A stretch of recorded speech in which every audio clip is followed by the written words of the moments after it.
coming. Eoghan Corry is the editor of Air and Travel magazine. He joins me now. Eoghan, what is the situation like in Dublin Airport today in terms of those security queues?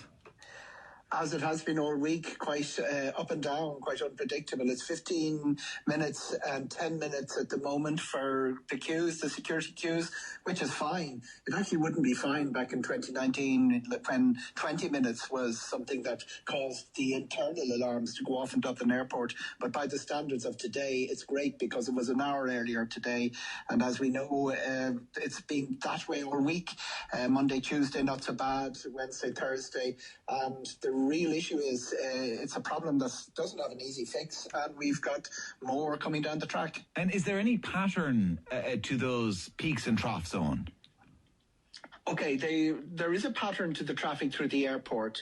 Very clearly, 6 to 9 is rush hour.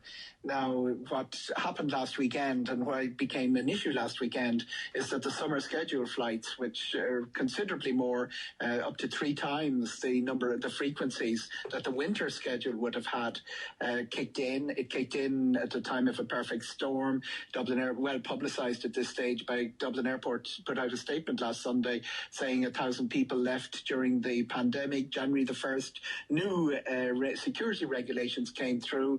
It takes about 6 weeks to put and recruit a security officer to work, and there was also a system where a lot of the existing passes in Dublin Airport all had to be renewed, created a backlog, and we had the COVID situation, which every business is being hit by.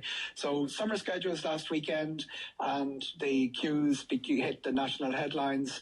What's been happening since is that they've been rostering heavily to meet the peak time, which is that 6 to 9 in the morning rush hour. They've also been bringing staff from other areas in the airport back to security if they have experience in security. Obviously, you can't put any staff there. They've been putting other staff into areas to help the queues, like information, checking with everybody, checking your boarding pass, those sort of things. And they've been talking to the airlines. And needless to say, the airlines have been cooperative. Ryanair opening check-in desks half an hour earlier than before. Emirates sent out a statement about an hour ago saying that they'll be opening 3.5 hours in advance for check-in. Aer Lingus publicising it was already there, but saying if you're travelling to America, you can check in the bags the night before, doing everything they can to reduce that waiting time at night time at the airport. But as I said, it's little bits of sticking plaster around the major problem. So the advice to people travelling over the next few weeks, and conscious as well, the Easter break coming up, which is always a busy time, is turn up. How early for flights? 2 weeks to Easter, the official advice from Dublin Airport is 2 hours for short haul, 3 hours for long haul. You've got to be getting in even ahead of that in case you hit that 1 hour queue. So if you're going on a long haul flight, you want to be there 4 hours. Yeah, absolutely. There is a legal situation where if you can prove you were there 2 hours in advance and you miss your flight, Dublin Airport they don't say they'll pay compensation, but they certainly look at those cases. There is an issue then, how do you prove it? And there's another problem here. It sometimes takes a queue at the airline desk before you get into security.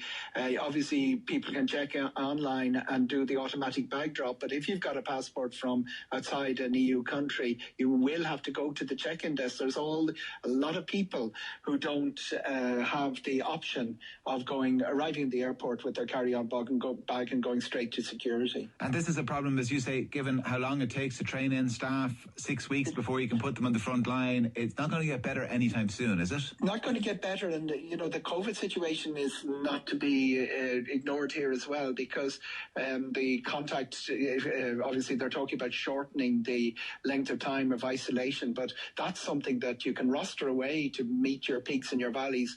But if you have an outbreak of COVID among several staff, there's no way around.